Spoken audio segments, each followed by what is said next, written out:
Hello everyone. कल हमने current ratio का टॉपिक किया था और क्वेश्चन नंबर 13 तक किया था। आज हम करेंगे कि अगर आपको सम में करंट रेशो कैलकुलेट करके दी हो और कोई ट्रांजैक्शन दी हो और उसका इफेक्ट पूछा हो कि इस ट्रांजैक्शन के होने से करंट रेशो बढ़ेगी, कम होगी या वैसे की वैसे ही रहेगी, तो वो रीज़न देकर बताओ ऐसा क्यों होगा। तो वो सम हम करेंगे। जैसे कि गरेवाल सर की बुक की इलस्ट्रेशन नंबर 19 है। The current ratio of x limited is 1:1।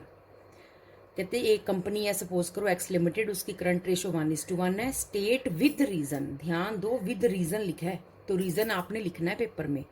State with reason which of the following transactions would increase और डिक्रीज और नॉट चेंज द रेशो। इनमें से कौन सी ट्रांजेक्शन है जो कि इस रेशो को या तो बढ़ा देगी या घटा देगी या कोई इफेक्ट नहीं होगा उस ट्रांजेक्शन का इस रेशो पर। ठीक है, अब यहाँ पर आपको रेशो तो बता दी गई, पर ये थोड़ी बताया गया कि लिक्विड एसेट्स कितनी और लिक्विड लायबिलिटीज कितनी। तो फिर ऐसे सम में करंट एसेट्स कितनी और करंट लायबिलिटीज कितनी, बस आपको रेशो 1:1 बताई है। तो खुद ही एज्यूम कर लो, सपोज 10,000 की करंट एसेट्स होंगी, 10,000 की करंट लायबिलिटीज होंगी। 1 लाख एज्यूम कर लो, 2 लाख एज्यूम कर लो, तो अभी तो काट के 2 लाख 1:1 ही बनेगा। 7 लाख कर लो, तभी तो 1:1 ही बचेगा। कुछ भी एज्यूम कर लो, ठीक है। तो ये 10:10 एज्यूम करना सबसे इजी है। चलो मैंने एज्यूम कर लिया कि यही होगा, तभी तो रेशो काट के 1:1 आई होगी। अब पहली transaction, included in the trade payables was a bill payable of ₹20,000। कहते ट्रेड पेएबल में एक 20,000 का बिल पेएबल था। ठीक है, पहली बात तो ये सोचो ट्रेड पेएबल कहाँ होंगे, यहाँ करंट लायबिलिटीज में होंगे। तो कहते एक 20,000 का बिल पेएबल था which was met on maturity. उसके मेच्योरिटी डेट आई और हमने उसकी पेमेंट कर दी। यानी कि अच्छा, अब इन्होंने 20,000 अज्यूम किया ना और मैंने तो सिर्फ 10,000 लिया, इसका मतलब 10,000 से बात नहीं बननी। आप इसको 1 लाख अज्यूम कर लो। अमाउंट से पता लग गया ना कि 10,000 से बात नहीं बनेगी, क्योंकि वो तो 20,000 की लायबिलिटी पे कर रहा है, वो तो नेगेटिव हो जाएगा। तो हमने अब थोड़ा अमाउंट अपना बढ़ा लिया। तो 20,000 की लायबिलिटी पे करेंगे, यानी कि एक तो इधर आपकी करंट लायबिलिटीज 20,000 कम हो जाएंगी, इधर आपका कैश 20,000 कम हो जाएगा। तो ये फिर आपका कितना बचा, 80,000 इज टू 80,000। तो इसको काटोगे तो फिर 1:1 ही बचा। यानी कि आपकी जो रेशो है इट विल नॉट चेंज। अब आपने पेपर में इसको कैसे लिखना है, पहले तो आप इफेक्ट बताओगे नो चेंज, और उसने विद रीजन कहा है। तो रीजन क्या लिखोगे कि आप ऐसे लिख सकते हो कि there will be no change in the current ratio as current assets and current liabilities have decreased with the same amount. क्योंकि वो सेम अमाउंट से डिक्रीज हुई हैं, that's why there is no change. उसके बाद नेक्स्ट है, कहते company ने 50,000 की इक्विटी शेयर्स ऑफ ₹10 ईच, 50,000 के शेयर 10 रुपए का एक, यानी कि टोटल आपकी कैपिटल 5 लाख की हो गई इक्विटी कैपिटल। ठीक है, ये शेयर इशू किए वेंडर, वेंडर होती है सेलर। अभी हमने शेयर कैपिटल का चैप्टर नहीं किया, नहीं तो आपको वेंडर का मीनिंग पता होता। ठीक है, तो ये हमने शेयर इशू किए हैं सेलर को, जिससे कि हमने क्या खरीदा है, मशीनरी खरीदी है। वैसे हम मशीनरी खरीदते तो हमारी एंट्री होती है मशीनरी टू बैंक, पर यहां हमने उनको मशीनरी टू बैंक, उनको चेक या कैश देने की बदले टू इक्विटी शेयर कैपिटल, उनको शेयर दे दिए। अब मशीनरी आई है बिजनेस में, ठीक है।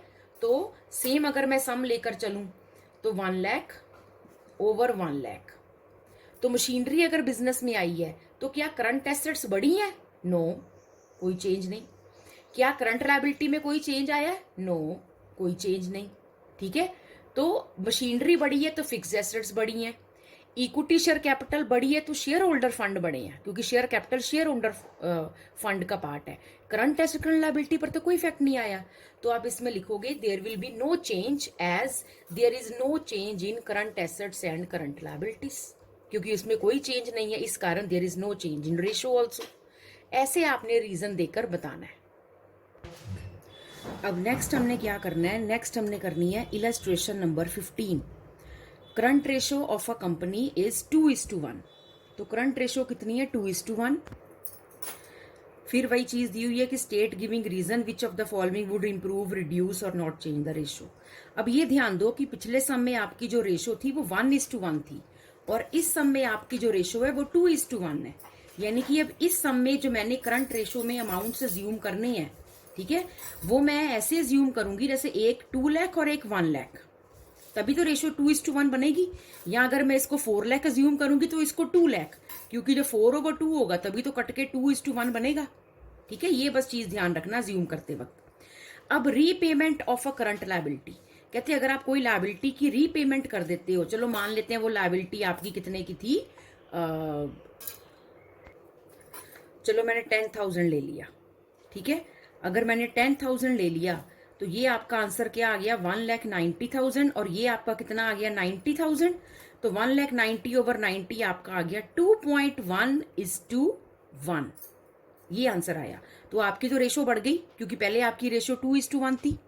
ठीक है, अब अगर कोई बच्चा ये पूछना चाहे कि मैम कि न्यूमरेटर डिनोमिनेटर में सेम अमाउंट हमने माइनस किया, जैसे ऊपर हमने सेम माइनस किया था तो नो चेंज आया था, तो यहां पर भी सेम माइनस किया तो नो चेंज क्यों नहीं आया कि 2:1 की 2:1 नहीं रहती, सेम अमाउंट माइनस किया है, ये रेशो बढ़ कैसे गई? तो बेटा इसका जवाब ये है कि पहले वाले केस में जब सेम अमाउंट न्यूमरेटर डिनोमिनेटर में से माइनस किया था तो रेशो सेम की सेम इसलिए रह गई थी क्योंकि पहले भी न्यूमरेटर डिनोमिनेटर सेम ही थे।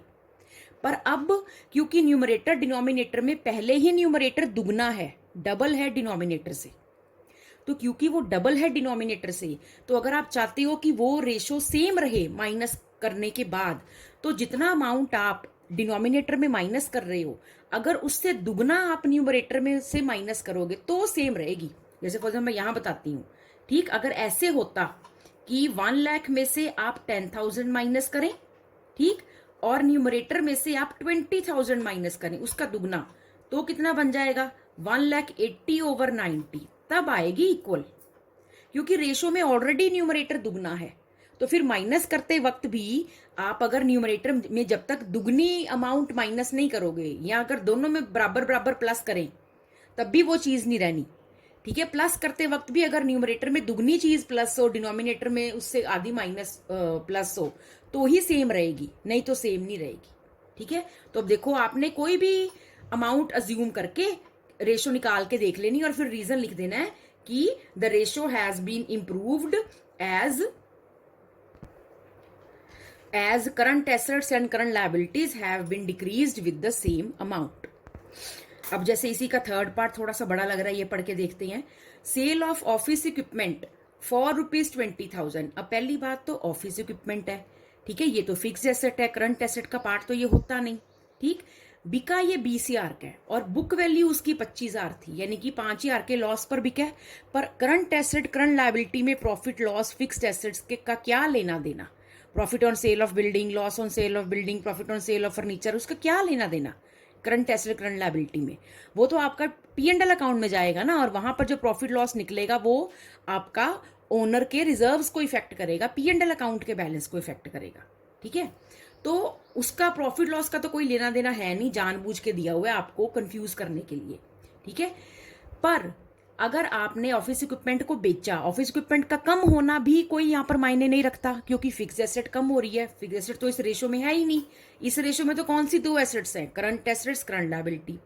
पर कैश तो 20,000 आ रहा है ना, तो कैश अगर 20,000 आ रहा है तो इसका क्या मतलब है कि आपकी जो करंट एसेट्स हैं, करंट एसेट्स में आपके 20,000 प्लस हो जाएंगे, करंट लायबिलिटी पर भी आपका कोई फर्क नहीं पड़ा, है ना, और करंट एसेट्स बस बढ़ी।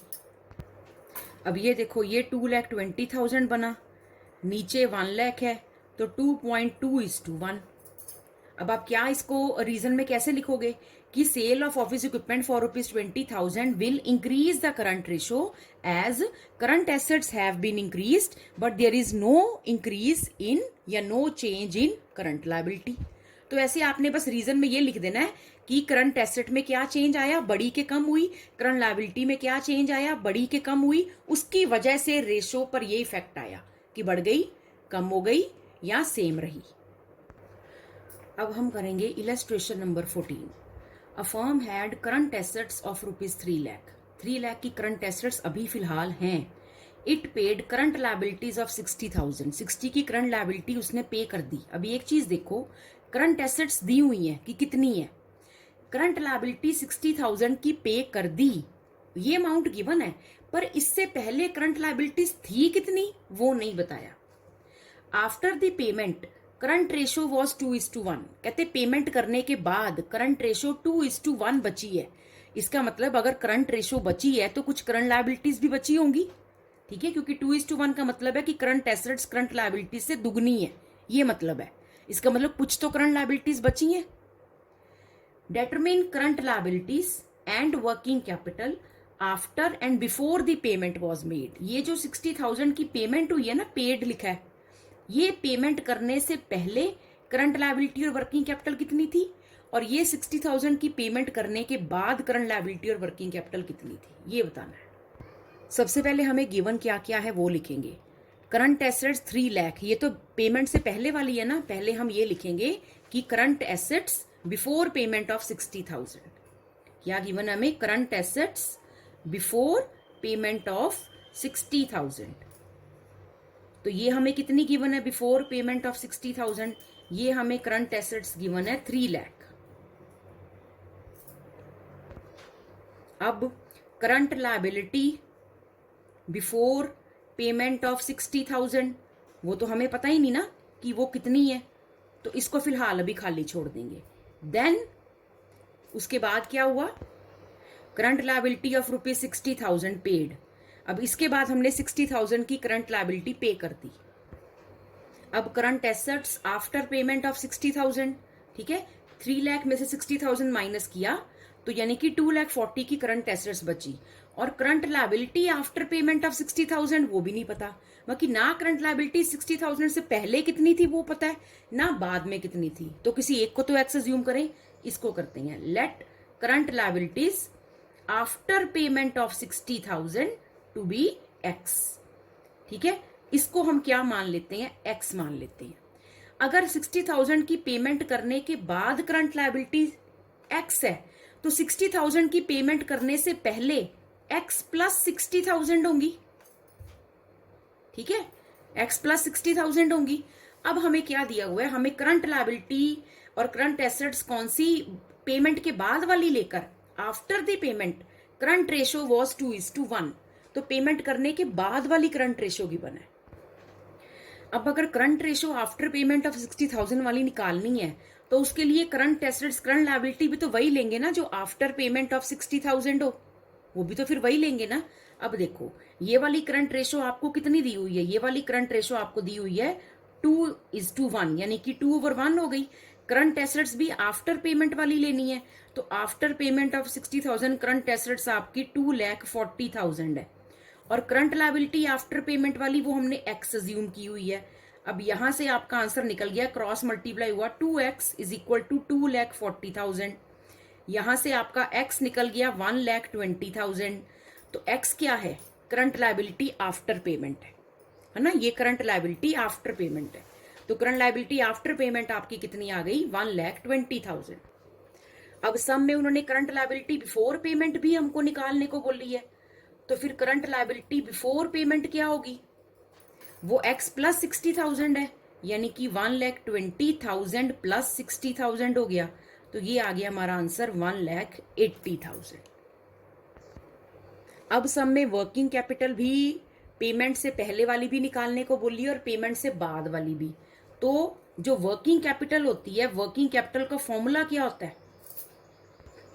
ये फॉर्मूला होता है working capital current assets minus current liability. अब आप आफ्टर पेमेंट और बिफोर पेमेंट दोनों निकाल लो। अगर आफ्टर पेमेंट वाली वर्किंग कैपिटल निकालनी है तो करंट एसेट्स भी आफ्टर पेमेंट वाली लो। तो आफ्टर पेमेंट वाली करंट एसेट्स ये रही 2,40,000, करंट लायबिलिटी भी आफ्टर पेमेंट वाली लो, तो वो हमने एक्स निकाल ली थी, ये रही 1,20,000। तो वर्किंग कैपिटल आफ्टर पेमेंट आपकी आ गई 1,20,000। अब आप वर्किंग कैपिटल बिफोर पेमेंट वाली निकाल लो। तो अगर आपने बिफोर पेमेंट वाली वर्किंग कैपिटल निकालनी है तो करंट एसेट्स भी आपने जो लेनी है वो बिफोर पेमेंट वाली लेनी है, यानी कि 3 लाख, और करंट लायबिलिटी भी आपने बिफोर पेमेंट वाली लेनी है, यानी कि 1,80,000। वर्किंग कैपिटल दोनों केसेस में आपकी 1,20,000 आई है। तो इस तरह आपने ये इलस्ट्रेशन करनी है, जैसे बुक में की है वैसे भी कर सकते हो, और जैसे मैंने करवाई है ऐसे भी कर सकते हो, वो आपकी अपनी इच्छा है, ठीक है, वो आपकी अपनी इच्छा है। आप स्क्रीनशॉट भी ले सकते हो। Thank you.